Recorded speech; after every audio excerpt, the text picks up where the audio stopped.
Good evening, friends. This is Ayan and talking from Billionaire Traders Club. This is 31st of January 2022 and tomorrow is 1st of February, the budget day.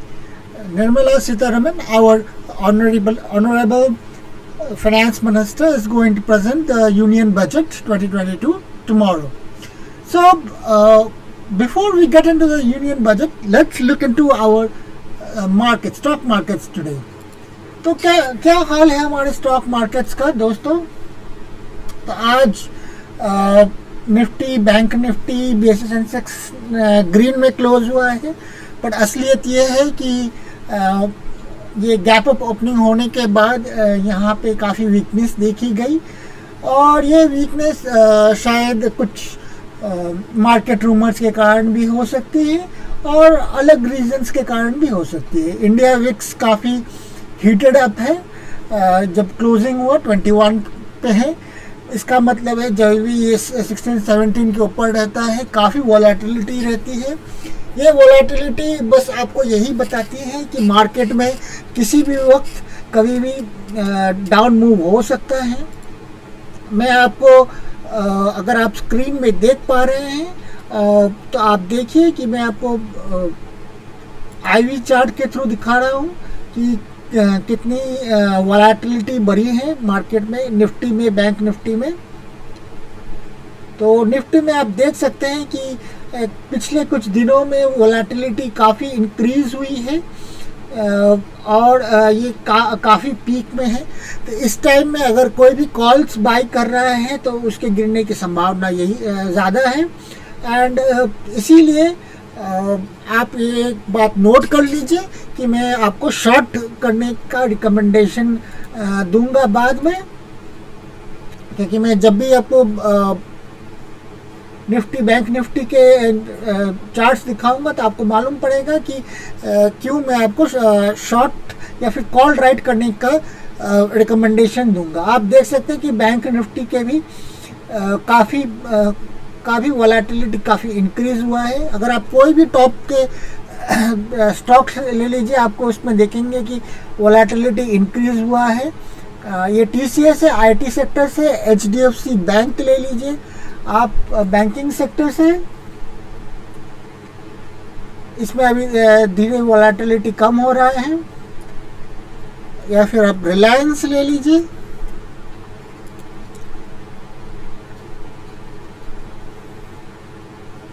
Net हम आपको यही बता रहे हैं कि stocks में आपके उतनी वॉलेटिलिटी इंक्रीज नहीं हुई जितने की आपको इंडाइसेस में हुई है।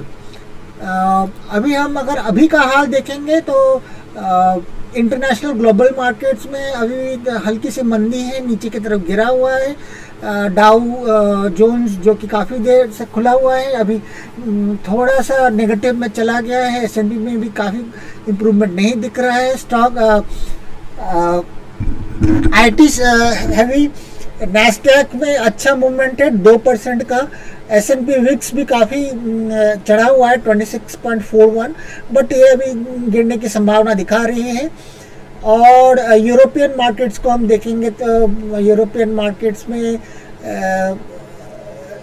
डैक्स ग्रीन में है, बट एफटीएसी में गिरावट दिख रही है।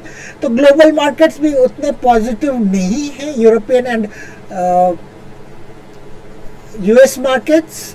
बट अगर जब हम अगर सुबह का हाल वापस अगर देखें तो हमको मालूम पड़ेगा एशियन मार्केट्स में क्या इम्पैक्ट हुआ है। निकाई पॉजिटिव में क्लोज हुआ था, शंघाई नेगेटिव में था, हैंगसेंग पॉजिटिव में था, सेट कॉस्पी हल्के से पॉजिटिव में थे। अगर हम अभी का एसजीएक्स का हम अगर अपने कंपोनेंट्स में देखें तो कंपोनेंट्स में Nifty realty, PSU bank, IT auto ये काफ़ी अच्छे मूव्स आज दिखाए इन्होंने, जबकि Nifty bank, metal, private bank सबसे लीस्ट थे, but still they way green. Nifty futures का देखें तो निफ्टी फ्यूचर्स 17,425 में जो आज का निफ्टी का हाइस था उससे वापस बाउंस डाउन जा रहा है। डाउ फ्यूचर्स में भी जैसे हमने देखा यूएस मार्केट थोड़ा सा नीचे जा रहा है, अभी डाउ फ्यूचर्स में भी नेगेटिविटी दिख रही है। हम जल्दी से मूव करते हैं अपने ट्रेडिंग व्यू की तरफ। ट्रेडिंग व्यू में हम अपना अपने इंडाइसेस को देखते हैं, इंडाइसेस की खबर लेते हैं। आज तो हमको मालूम पड़ेगा कि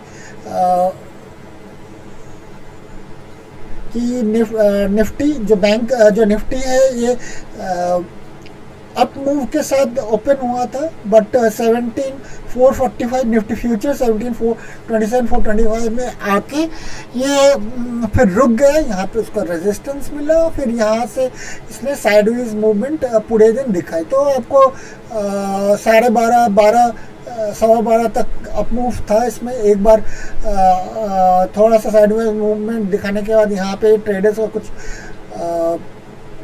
प्रॉफिट अर्न करने का कि नया ट्रेड्स में घुसने का चांस मिला, बट उसके बाद ज़्यादातर साइडवेज मूवमेंट था।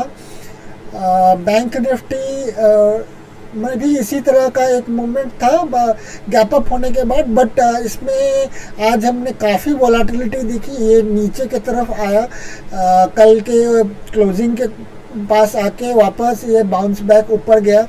फिर इसमें एक हल्की सी गिरावट आई जो कि अर्लियर मॉर्निंग के एक रेजिस्टेंस के आसपास आके वापस इसने सपोर्ट बना के इसको ऊपर की तरफ लेके गया।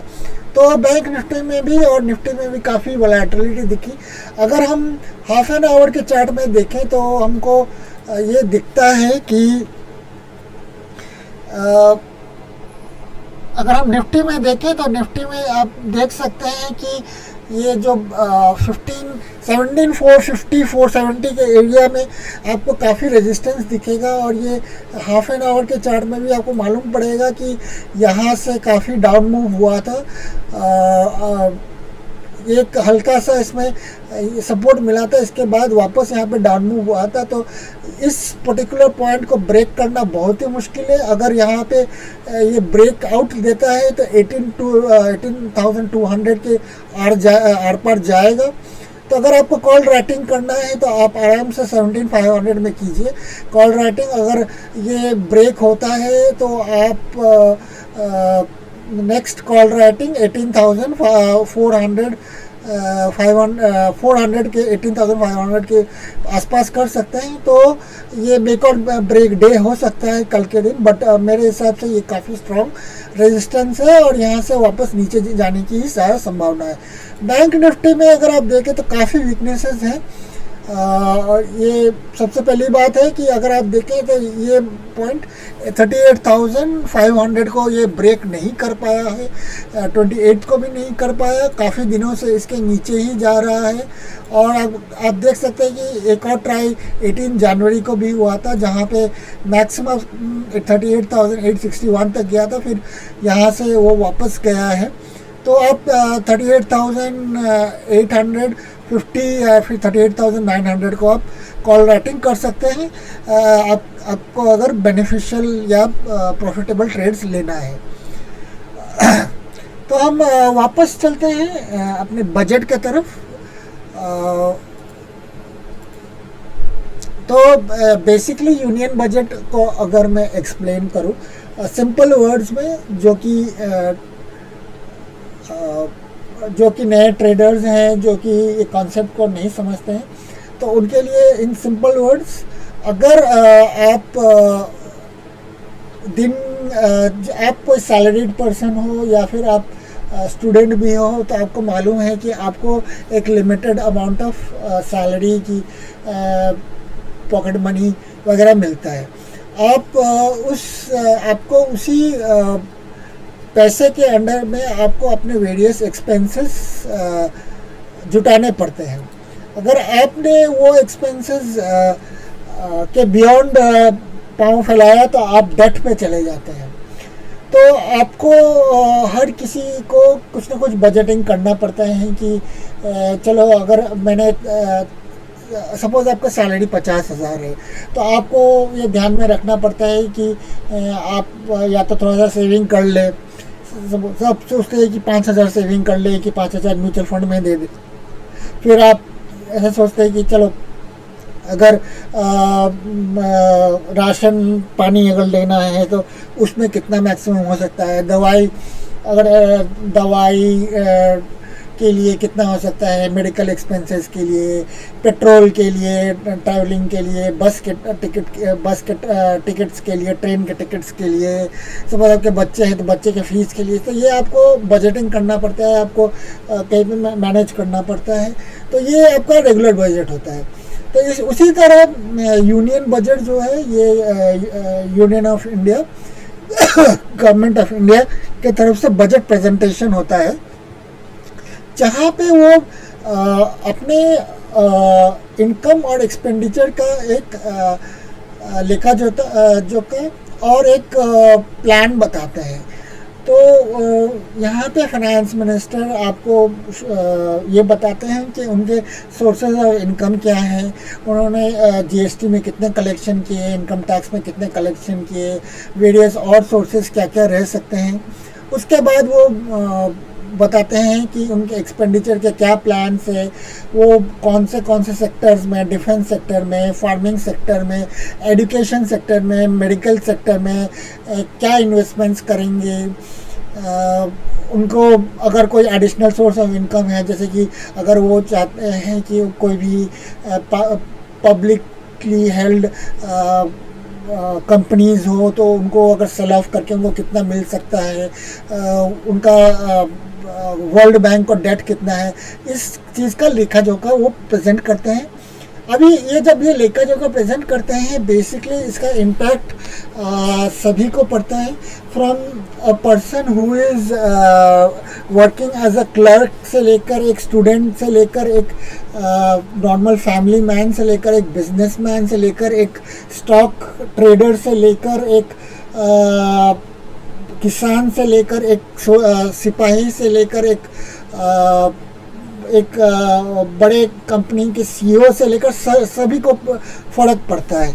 क्योंकि जो डिसीजंस लेते हैं, जैसे कि इनकम टैक्स का डिसीजन लिया, तो वो हर एक एम्प्लॉय को फ़र्क पड़ेगा कि उनके टेक होम सैलरी में से कितना कटेगा, कितना बढ़ेगा।